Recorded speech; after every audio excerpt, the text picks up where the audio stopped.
I'm Kathy Barrett, and I'm with the Cornell ProDairy program. And along with the New York Farm Viability Institute, the ProDairy program offers these Thursday dairy updates about once a month. And today, we're fortunate to have Joe Lawrence with us, who is the forage specialist with the Cornell ProDairy program, a colleague of mine. And he was going to talk to you today a bit about forage management. The way we do these webinars is we'll go for about a half hour, and then we'll ask for some questions. You can unmute yourself to ask a question, or you can just put a question in the chat box and I'll read them off to Joe and he'll answer them for you that way. We also record these webinars, so by about midday tomorrow, the recording will be up on our ProDairy website. So if you just Google ProDairy webinars, it'll take you to where you need to be.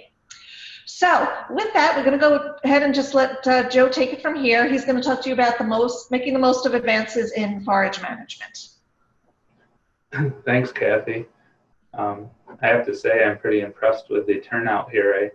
As my son was bugging me this weekend to fill out my bracket for the basketball tournament, I realized I was up against the tip-off of the first games here this afternoon. So either you're not basketball fans or you think this is an important topic. So I appreciate that. But, so just to get started, I mean, I guess just thinking about a few big picture things, we can do a lot with homegrown forages. There's a fair amount of data out there showing their benefits in a diet, both to the cows and to farm economics. And as we've gotten more precise about our feeding programs and what we do with these forages, we really had to up our management in terms of getting high quality feeds. And I borrowed this slide a few times from Dr. Lehman Kung in Delaware, but I think it's sums it up pretty nicely. We need high quality feed with excellent silage management to get excellent quality silage. And as I have the fortune to work with a lot of really progressive farms and see what they're doing, it always strikes me where we put a ton of effort and thought into seed selection, field preparation methods, different tillage equipments or no-till, our planting equipment, and all the precision ag components that go along with that.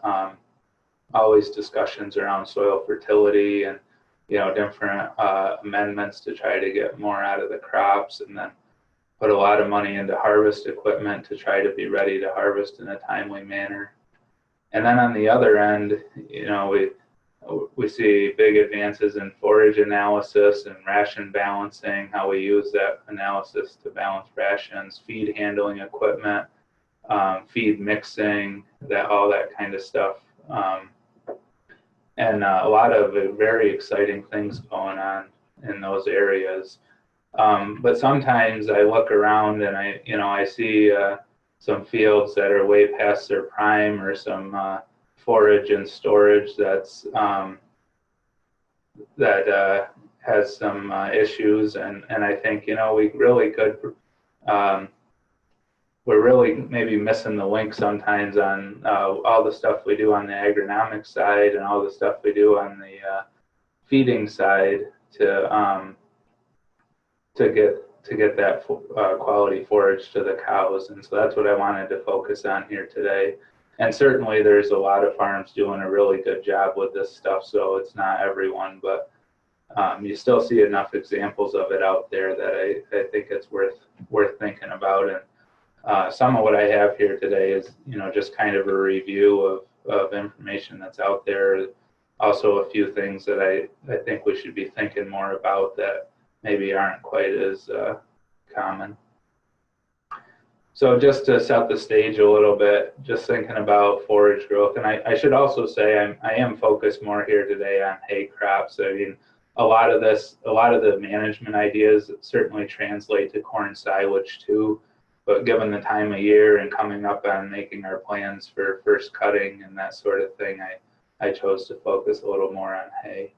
But just thinking about the trade-offs here, some data from Dr. Jerry Cherney at Cornell, just looking at grass production leading up to first cutting. So, you know, if you start doing the math on 150 pounds of dry matter accumulation per acre per day, there's some pretty significant yield advances on a daily basis there. But at the same time, the data shows that we're losing about a point of digestibility for each day that we go.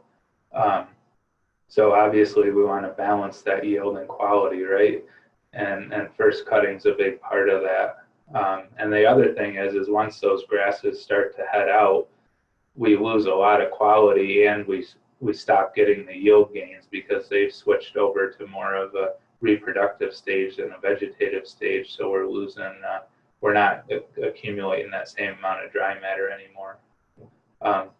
Similar type of trend with alfalfa, some data from Dan Understander in Wisconsin just showing the trade-off between forage quality declining and yield going up with alfalfa. And he had some data looking at both yield and quality across cuttings, pretty uniform with alfalfa, but again, some pretty big trade-offs and quality losses on a daily basis relative to the yield gains we get. So really being ready for that first cutting really sets the stage for the rest of the growing season.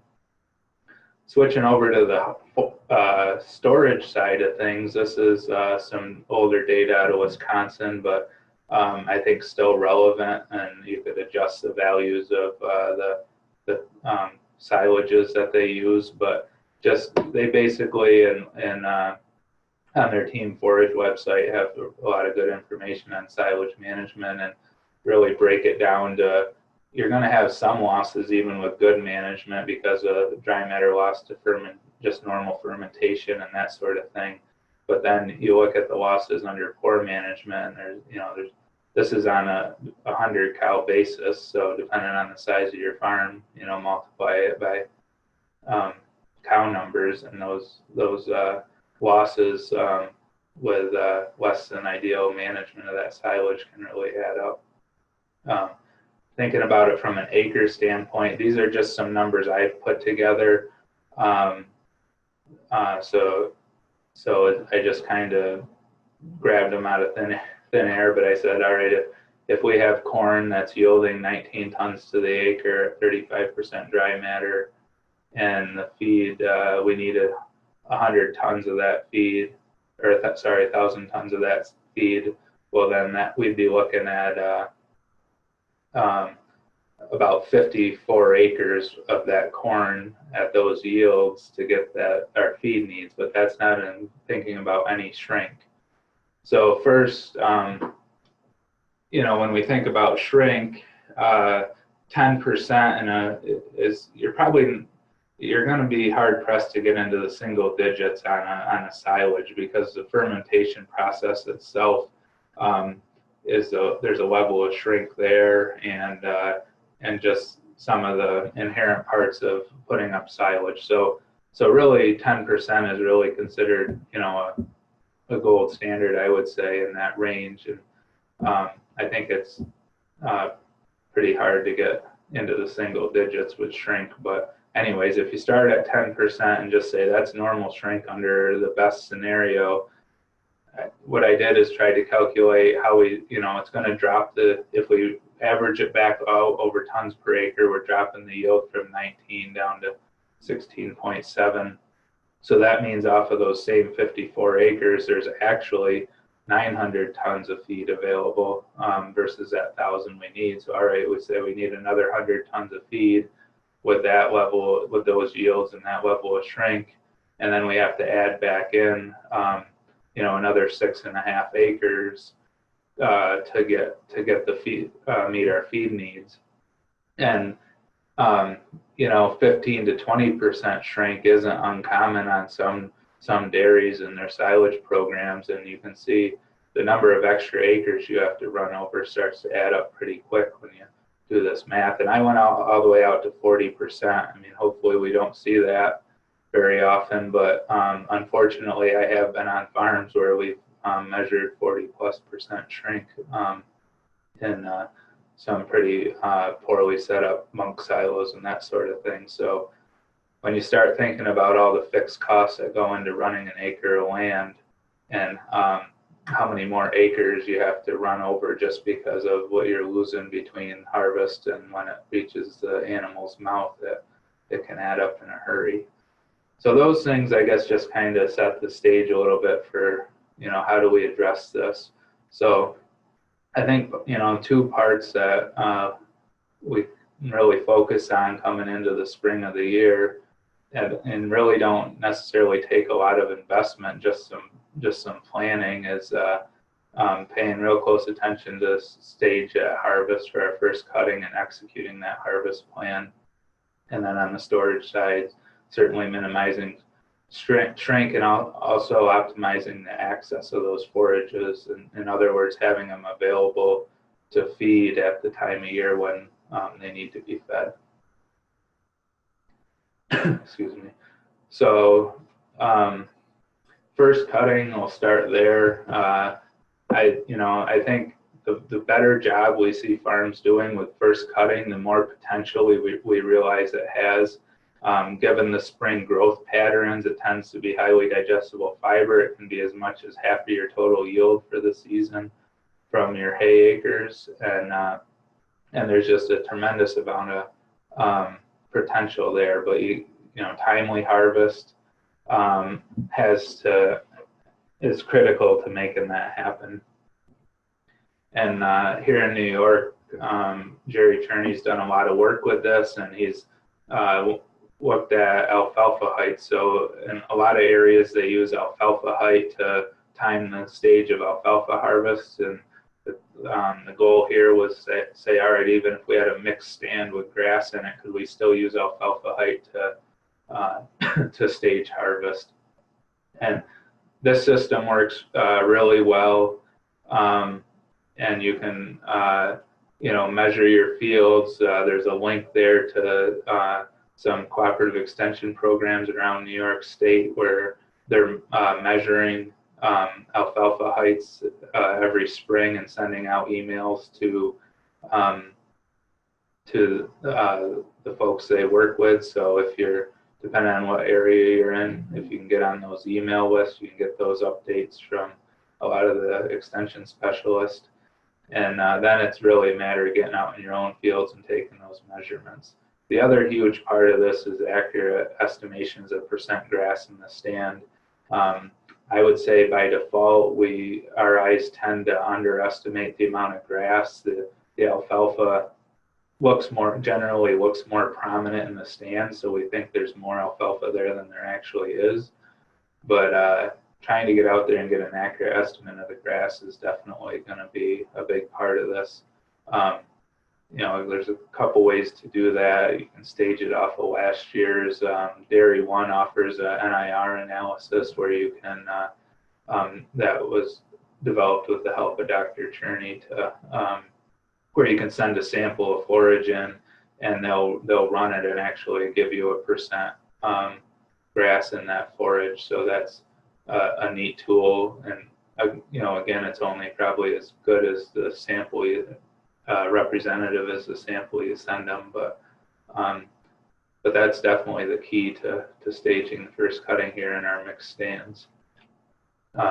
Thinking about harvest, we talk a lot about 3 cuttings, 4 cuttings, 5 cuttings, that sort of thing. Where do we get our biggest bang for our buck? And I think it all goes back to quality needs. If we want every cutting to be as high as quality as possible, then a more intensive cutting system with more cuttings per year is going to give us that. But I thought this was some interesting work looking at the yield response to nitrogen in a 3-cut versus a 4-cut system, seeing that the 3-cut system actually out yields it.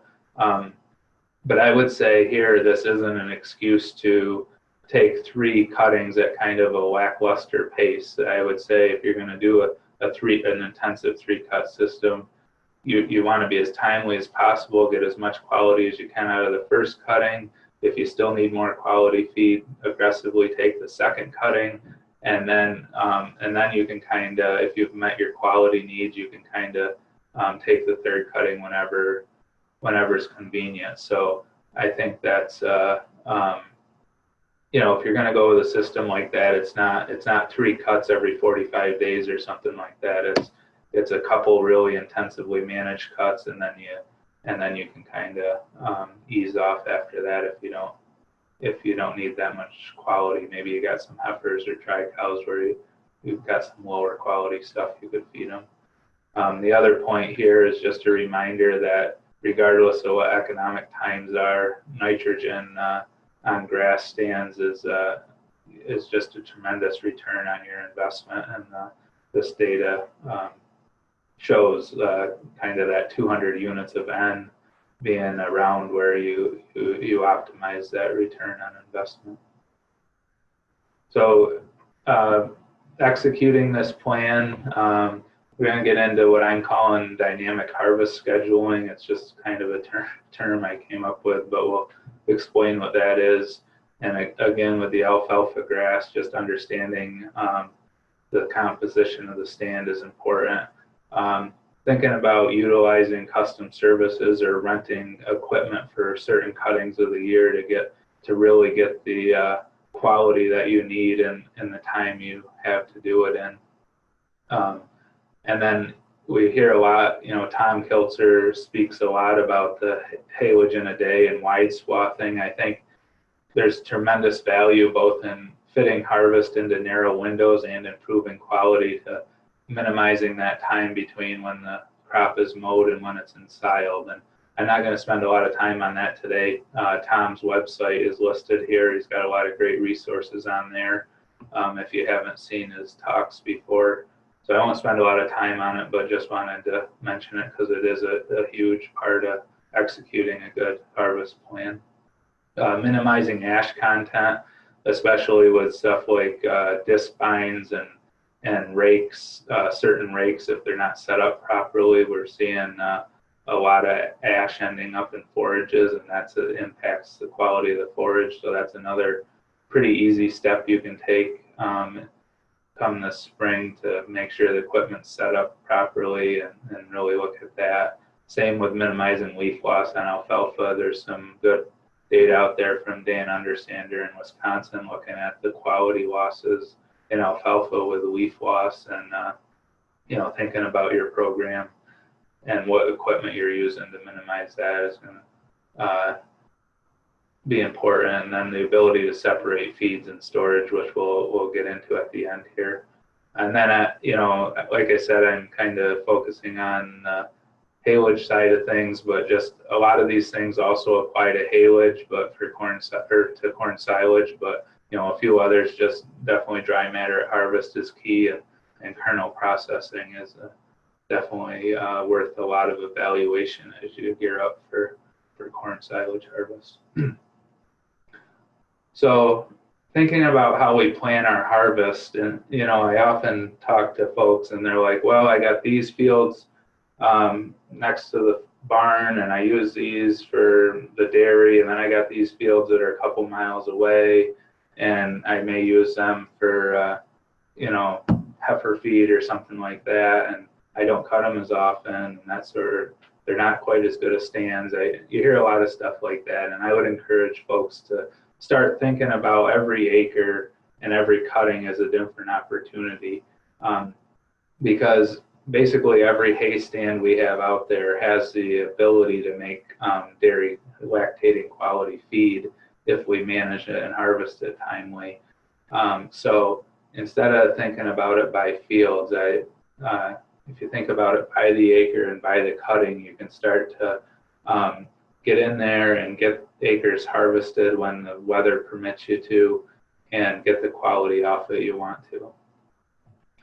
And I just pulled up three weather stations around the state for the last 2 Mays. So, you know, quite a range at these 3 locations in total rainfall in May 2016. But irregardless, all 3 locations had at least 3 different time periods in May where you had at least 3 days with no rain. We go to 2017, and that diminishes pretty quickly. But what I look at here when we start thinking about stuff like hay in a day, the wide swathing, fitting some of this stuff into narrower windows, is there's a lot of 1 and 2 day opportunities, or a day or two following, just to trace a rain or something like that, where we may not be willing to pull the trigger and mow hay if 2 days later there's a bunch more rain in the forecast. But there's a lot of opportunities where if we're using one of these more intensive systems, we can pull the trigger, mow that field down, and get it in before the next rain comes. And obviously every year is different. Who knows what this May will bring, but just as we see the type of variability we know we're going to get in the spring of the year every year, I think it's important to start thinking about how we fit harvest into these narrower windows.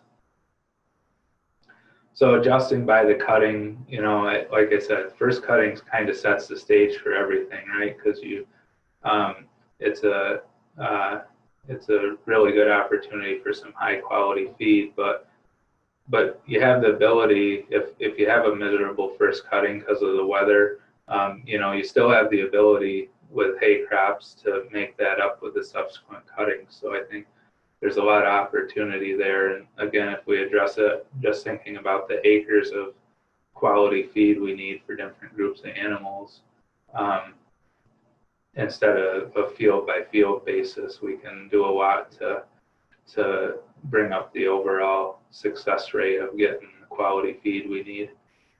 I kind of was thinking about this term and how we do this, targeting high quality feed from every acre of land, and what I like to avoid is predetermining what a field is going to be harvested at, to say, well, these fields are going to be heifer feed, so I'm going to leave them. And then you've automatically lost that opportunity right there, because you're not even going to be thinking about harvesting them when they're dairy quality feed. Even if the weather's perfect at that time, you may just let that window slip away. I made up a simple little table to kind of explain what I'm thinking here. I realize it's quite simple, and the real world isn't this simple. But what I wanted to portray here was, we have 10 different fields. We have a proposed harvest order because of the stands going from grass fields to alfalfa. And then we have conditions when it's the optimum quality that you want to harvest it at. And if you take those first 4 fields and then just say they're going to be delayed for our non-lactating animals, you've already predetermined that, like I said, and then you're saying these other 6 fields are what we really need to meet the needs of our lactating animals. So looking at it that way, what happens, maybe you get some rain delays or equipment breakdowns, and you miss those windows. So what do you have? You still have those first 4 fields as non-lactating quality, because you already had that in your mind. You already predetermined that. But then you only get about 50% of what you needed off of the other fields as lactating quality. So you end up with a whole bunch of extra feed that's maybe not the quality you want. So if we shift our thinking and we think about every field having the ability to be lactating quality feed, and being geared up in the spring of the year to go after even those heavy grass fields that you maybe think aren't as good, they can be some real good stuff if you get them on time. So if we think about it this way, and we say we're going to target every field at that quality until we get enough acres of that in to meet our needs for the year, and then we'll shift our approach. And then, in this case, if you had the same sort of rain delays and equipment breakdowns and stuff, you end up with enough feed for those non-lactating animals anyways. And I realize this is, again, kind of a simple example of it, but I think it gets the picture across that we have these opportunities, and when we don't know what the weather is going to bring us a week from now, we really need to be thinking about taking advantage of what the weather's given us today. Related to this, I was looking around for any other studies kind of related to this topic, and I found this one out of California looking at alfalfa hay production. And they, the authors here termed it as sequential versus staggered harvesting. I use planned and dynamic, so, but same idea. And basically what they concluded from this study, where they worked with a bunch of farms to look at harvest patterns, is that in this sequential harvesting, where it's kind of driven by habit and field proximity to headquarters, dryness of the fields, once you establish that order, that you kind of tend to fall into that routine and you follow that same harvest sequence the rest of the year. And what they found is the bottom statement there. It's very easy to just miss producing dairy quality feed and end up harvesting much of the alfalfa in one of the least profitable time periods. This they used a staggered term staggered to look at targeting some harvest for quality, and they were looking in terms of yield and improved stand life in these alfalfa fields for dry hay out there in California. But you know, again, the idea is there that they were being more flexible in their management and taking the fields when the opportunity presented itself. And overall, they found that the number of dairy quality cuttings that they could get with this approach was increased. And that's, you know, really what I think we're trying to go after with just challenging folks to think a little bit more about how they approach hay harvest. Switching gears to the storage side of things, you know, it's really all about minimizing your losses. Certainly density, using proper inoculants, face management are all important. We can, you know, if we higher densities, we can get more forage into a footprint, which has benefits.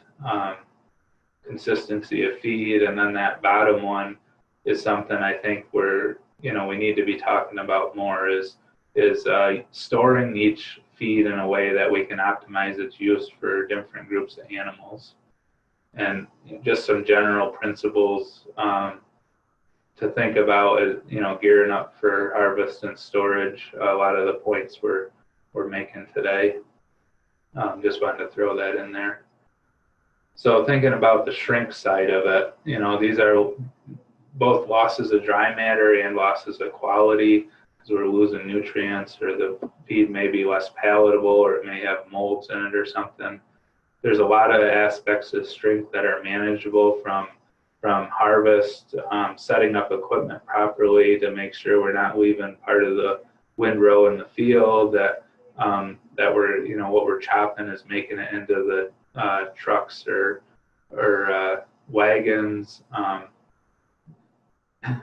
How we manage it in storage, getting plastic over it, that sort of thing. Minimizing any time to reintroduce moisture or oxygen to the fermentation process. And then, as we talked about before, there's, you know, kind of an unavoidable part where just the fermentation process itself is going to have some shrink in, but we can certainly minimize that if we have a proper fermentation process. I probably may have seen this before, but this was just a little card we made up with the using the rule of thumb of 800 pounds of packing weight per ton of forage per hour. So if you know how many tons of forage you're delivering per hour, you can follow that across and determine the minimum amount of packing weight that you need to properly pack that forage. And just to keep in mind that whatever tractor is pushing is not spending 100% of its time actually packing, so you don't want to credit 100% of that tractor's weight to the packing process. So you really want to make sure you have enough weight on there. So the term right quality feed, for years and years we've talked about getting higher quality feed, and then some farms that have done a really good job with getting high quality feed all of a sudden put themselves in a position where they're like, well, wait a minute, what are we going to feed to some non-lactating animals? It's almost too high quality for them. So then the discussion turns to, well, let's try to get the right quality feed for every group of animals. So we can do that through harvest management, through some selection of different crop types. But at the end of the day, if we pack all of that stuff into one bunk silo and it's all buried in there together or layered together, we've kind of defeated the purpose, because then it's not available to us to feed to the group of animals we want to feed it to when we need to feed it to them. So just thinking about storage systems and their flexibility, in this case, the more flexibility we can have to store feeds in a different, their own area, so we know where they are. We've taken samples of them. We know what they are and what group of animals we want to feed them to, and then using that information to feed that feed to the right group of animals at the right time of year is really, I think, in some cases, a missing link to really taking advantage of all of that other effort we put into forage management. Because if it's buried under something else or that sort of thing, then it's really no use to you. It's also a challenge if you're, it puts you in the position where you could be feeding less than desirable stuff to your lactating cows, or not have access to some good quality stuff that matches a group of heifers or something like that. So I've been thinking a lot and working with a lot of farms that are starting to use kind of more of a mix and match system to their forages, instead of just saying, well, we have bunk silos, this is what we use, or we have ag bags or whatever.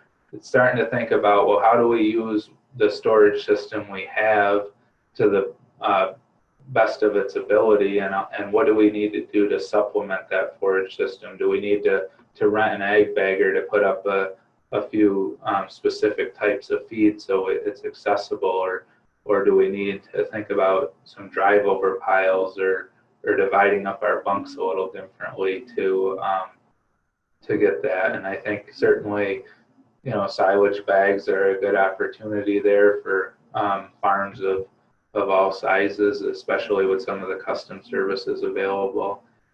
Drive over piles certainly, when done right, have some flexibility in terms of putting different feeds in different areas so they're accessible.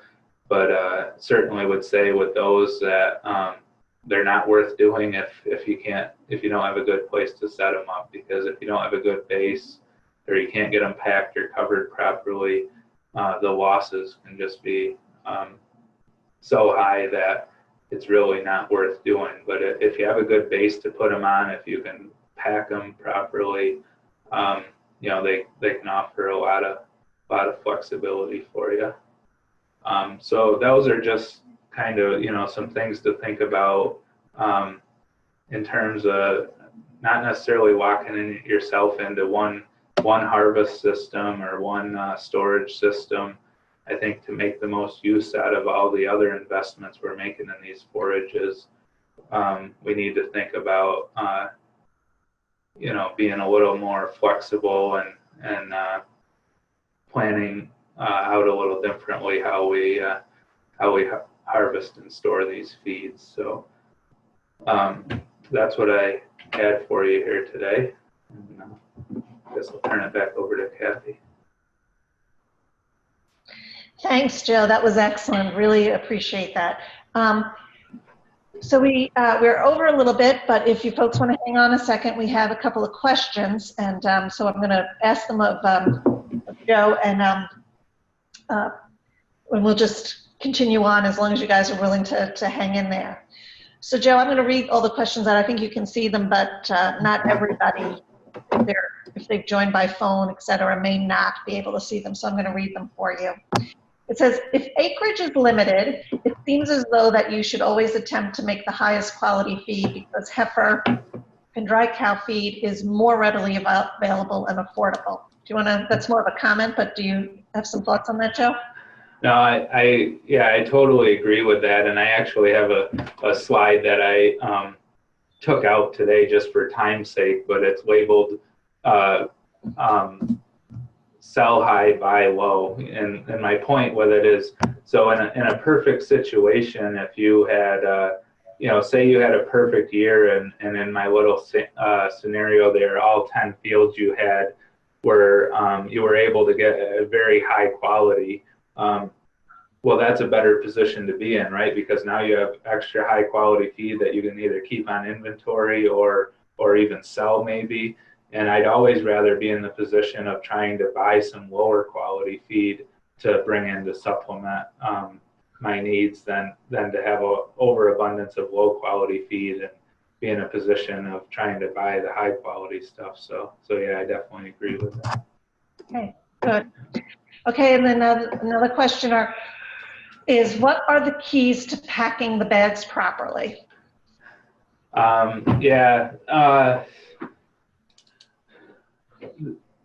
That's a good one. I mean, haylage is definitely harder than corn silage, but just having your pressures and the dry matter of the forage and the pressure on the bagger are the two biggest things.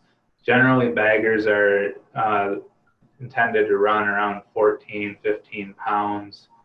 Or that's the density I should say that's the density you get with the pressures they're designed to run at.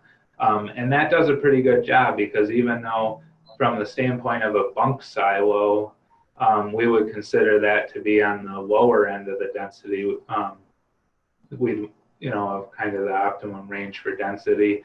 Because a bag is a much more controlled environment than a bunk silo, we get a good fermentation process. I do know farms that have bumped it up, the pressures up a little bit.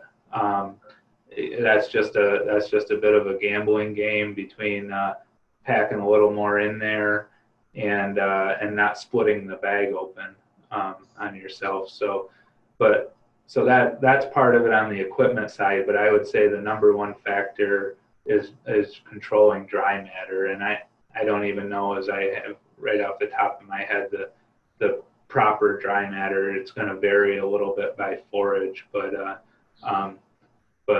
if it's too wet or too dry, baggers just don't work the way they're supposed to. Okay, we're going to stop there. Thank you, Joe, for an excellent presentation.